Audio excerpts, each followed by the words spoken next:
Wabarakatuh. Alhamdulillahirabbil alamin wa bihi nasta'in ala umurid dunya waddin. Tsummas salatu wassalamu ala sayyidina wa maulana Muhammadin wa ala alihi washabbihi ajma'in.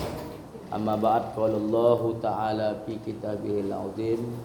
A'udzu billahi minasyaitonir rajim. Yarfa'illahu alladziina amanu minkum wal ladziina utul 'ilma darajat.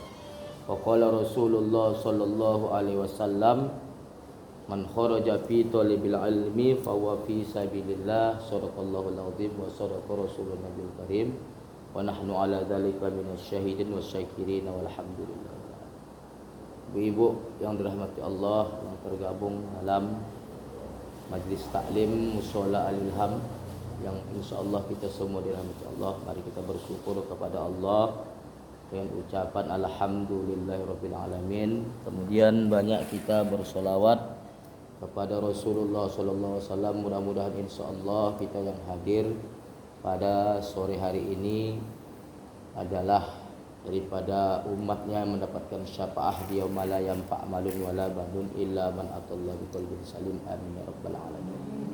Ibu-ibu yang dirahmati Allah, kalau kita lihat kalender, insyaallah besok kita sudah memasuki yang namanya bulan Rajab, termasuk bulan Allah nanti selanjutnya akan kita sampaikan. Adapun tema kita dalam rangka pengajian penyuluh secara ringkas saja, yaitu 4 peran agama Islam dalam mencegah radikalisme. Radikalisme ini radik, bahasanya mendasar, tapi cenderung orang-orang radikalisme ini, radikal ini orangnya, kelakuannya, radikalisme ini adalah ajarannya. Ini adalah orang-orang yang terlalu mementingkan kelompoknya sendiri. Maka oleh karena itu ada 4 peran agama Islam untuk mencegah agar jangan sampai terjadinya perbuatan atau paham radikalisme di tengah-tengah masyarakat. Begitu juga di antara keluarga kita. Yang pertama adalah al-amanah, dipercaya. Ini merupakan juga sifat Rasulullah sallallahu alaihi wasallam, amanah, dipercaya. Karena tanpa kepercayaan maka seorang bukan saja menjadi beban keluarga, tetapi menjadi beban masyarakat, beban negara.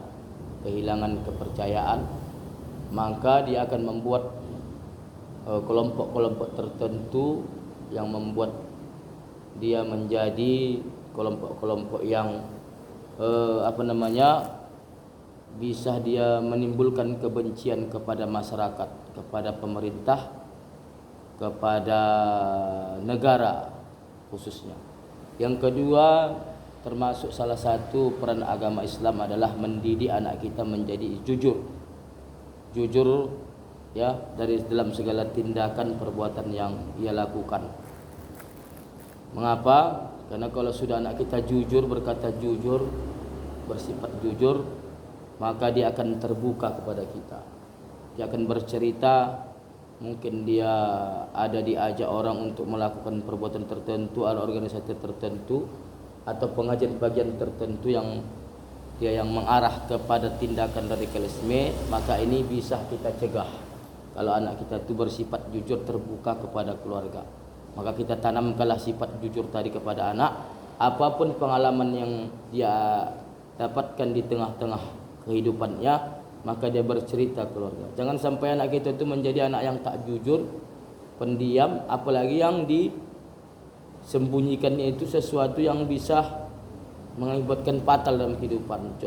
Contohnya tadilah dia tanpa kita sadari dia ikut pengajian-pengajian yang itulah yang mengarah kepada tindakan radikalisme, ya, kekerasan. Jangan sampai keluarga kita, anak-anak kita. Yang ketiga al-fatonah, cerdas. Cerdas ini perlu kita tanamkan, maka anak itu diberi pendidikan. Termasuk usaha kita agar anak kita ini jauh dari paham-paham radikalisme, maka memberikan pendidikan yang cukup sama mereka. Kalau dia sekolah pendidikan formal, dimasukkan juga dia sekolah pendidikan agama, maka seimbang dia. agama dan umum seimbang, pengajian-pengajian. Maka cerdas dia pun tidak mudah dicuci otak, tidak mudah didoktrin oleh kelompok-kelompok yang menamakan dirinya radikalisme.